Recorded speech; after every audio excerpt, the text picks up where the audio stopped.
Alix Chopin, bonjour, vous êtes directrice marketing et communication de la société Arcana. Une enchère à 1,550 000 euros pour un yearling hier. Comment est-ce qu'on explique ce niveau de prix ?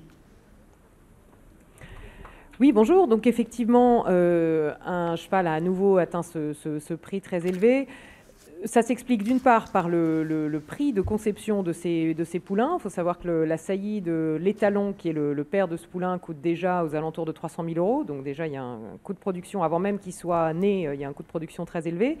Et ensuite, un prix très élevé dans le ring, ça résulte de la volonté farouche de deux acheteurs très fortunés, évidemment, d'acheter ce poulain, donc qui combine toutes les qualités qu'on recherche chez un cheval de course, c'est-à-dire un pédigré exceptionnel et un modèle formidable également, c'est-à-dire une conformation d'athlète qui permet d'espérer que ce sera un très bon cheval de course.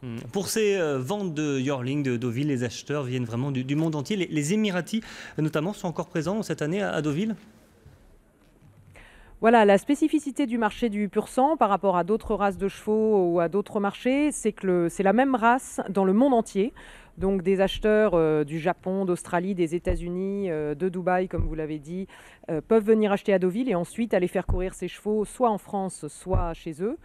Donc, le marché cette semaine a été particulièrement international avec des nouveaux visages, notamment japonais et américains. Et comme toujours, la famille Al Maktoum de Dubaï qui a été très présente, qui est actuellement le deuxième acheteur, le cheikh Hamdan Al Maktoum, sous le nom de Shadwell.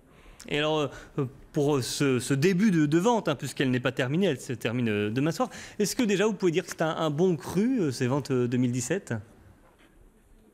Tout à fait, c'est un très bon cru, on est très satisfait. Nous, on regarde surtout le prix moyen et le pourcentage de vendus, qui sont selon nous les deux indicateurs qui permettent de savoir si on a rempli notre mission, c'est-à-dire qu'on a satisfait un maximum de vendeurs qui ont vendu leurs poulains au prix qu'ils espéraient, et un maximum d'acheteurs qui ont trouvé des chevaux de la qualité qu'ils recherchaient. Là, on a vendu 76% des chevaux qui étaient présentés samedi et dimanche à un prix moyen de 240 000 euros en assez forte augmentation depuis l'année dernière. Donc ça, c'est vraiment des indicateurs très satisfaisants qui prouvent qu'on avait bien fait notre travail de sélection et que les acheteurs ont été satisfaits de ce qu'ils ont trouvé et que les vendeurs, a priori, sont contents de leur vente. Oui, des vendeurs qui sont essentiellement normands, il faut le rappeler. Tout à fait, c'est vraiment une vente internationale du côté des acheteurs, mais très française, voire normande, voire calvadosienne et ornaise au niveau des vendeurs, puisque en tête actuellement au classement des vendeurs, on retrouve l'écurie des Monceaux qui est le meilleur vendeur depuis les 5 dernières années. Et puis le cheval qui a atteint donc 1,55 million euros a été vendu par le haras de la Pérelle, qui est situé dans le Calvados à moins d'un quart d'heure de Deauville, qui avait déjà vendu un top price en 2011. Et donc c'est sympathique de les retrouver à ce niveau-là, sachant que c'est un élevage beaucoup plus petit.